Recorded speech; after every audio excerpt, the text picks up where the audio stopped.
दक्षिण में एक स्थान है तिरुपति बालाजी, सब लोग गए होंगे, सबको पता भी है। तो आज से हजारों वर्ष पूर्व तिरुपति में एक वैष्णव रहते थे।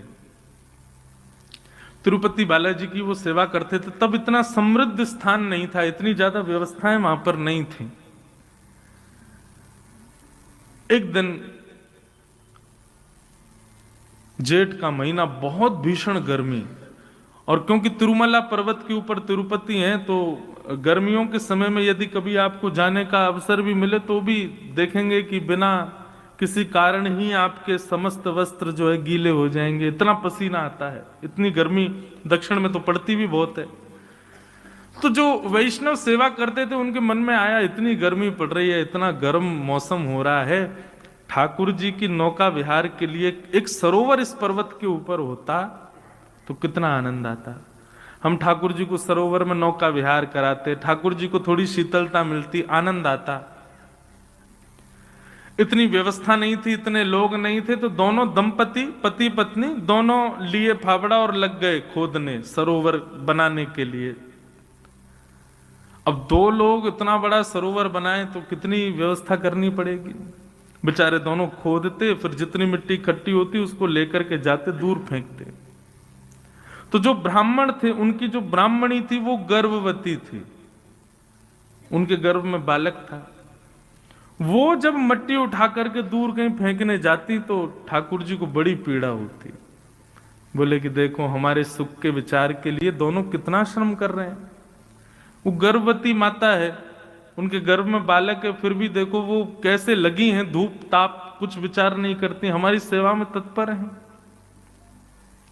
ठाकुर जी से देखा नहीं गया, और ठाकुर जी इतने में ही नन्हे से एक ग्वारिया बालक बन करके आए, सांवला सा उनका रूप, और जैसे ही वो मैया मट्टी डलिया में भर के उठा के फेंकने जाती, इतने में ही वो बालक रूप में ठाकुर जी आ जाते और उनसे डलिया छिना करके स्वयं लेकर के जाते और दूर फेंक करके, और फिर डलिया मैया के पास छोड़ के फिर भाग जाते।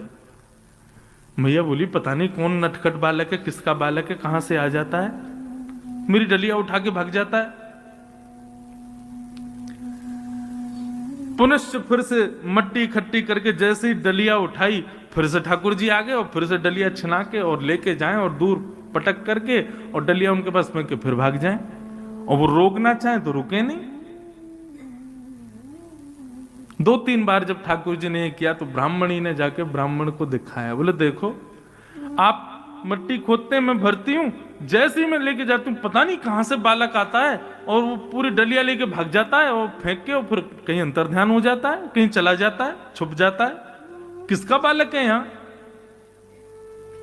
ब्राह्मण ने बोला, देखो मैं देखता हूं कौन है। जैसी डलिया में पूरा मट्टी भर के जैसे ही ब्राह्मणी ने उठाया, इतने में ही जैसे ही वो बालक आया, बालक के रूप को देखते ही उनकी करधनी जैसे ही देखी, करधनी समझते हैं, कौंधनी, कमर पर जो धारण करते हैं, वो स्वर्ण की कौंधनी वही थी जो तिरुपति बालाजी ने पहनी थी। वो देखते ही ब्राह्मण समझ गए, बोले ओहो, ये तो साक्षात श्री वेंकटेश भगवान आ रहे हैं। ठाकुर जी के पीछे भागे तो वो तो अंतर ध्यान हो गए, तो ब्राह्मण सीधे मंदिर में गए और मंदिर में जाकर के बोले, आप क्या कर रहे हैं भगवान, आप इस प्रकार से श्रम क्यों कर रहे हैं, हम कर तो रहे हैं आपके लिए व्यवस्था, आप क्यों आ रहे हैं वहां पर। तिरुपति बालाजी प्रकट हो गए, प्रकट होकर बोले, देखो तुम्हारी ब्राह्मणी गर्भवती है, उसके गर्भ में बालक है, वो इतना श्रम करती है, उसको पसीने आते हैं, इतना परिश्रम करती, मुझसे वो देखा नहीं जाता। ब्राह्मण ने ऐसी बात कही कि श्री ठाकुर जी उन पर न्योछावर हो गए। ब्राह्मण बोले, देखिए भगवान, आपका काम है ठकुराई करना, आपका काम है सेवा स्वीकार करना, आपका काम है भोग निवेदन करना, भोग पाना, सुंदर शयन करना, आनंद करना, और ये सब सेवा का क्रम ये हमारी जिम्मेवारी है। तो कम से कम हमको जो सेवा का क्रम मिला है वो हमसे छीनिए मत। ये सेवा हमारी है, हमारे पास ही रहने दीजिए। ये सेवा ही तो हमको मिली है, ये भी आप ले जाएंगे तो फिर हम क्या करेंगे आपके लिए। ये सेवा तो कम से कम हमसे मत छीनिए। ठाकुर जी इतने प्रसन्न हो गए महाराज की ब्राह्मण को हृदय से लगा लिया। बोले कि तुमसे हम बड़े प्रसन्न हैं, तुम एक बार यहां, हम लोगों की शिकायतें खत्म नहीं होती ठाकुर जी के आगे। जे नहीं है हम कैसे करें महाराज, अभी ऐसा चल रहा है, कैसे कथा सुने, ये चल रहा है, वृंदावन कैसे आए, हम इतनी इतनी शिकायतें करते हैं।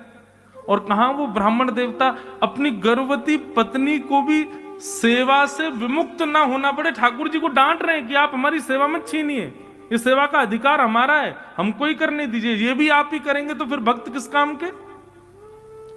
ठाकुर जी ने हृदय से लगाया, बोले अच्छा ठीक है जाओ सेवा करो। जैसे ही ब्राह्मण निकल के बाहर आया तो देखा कि वहां तो एक सुंदर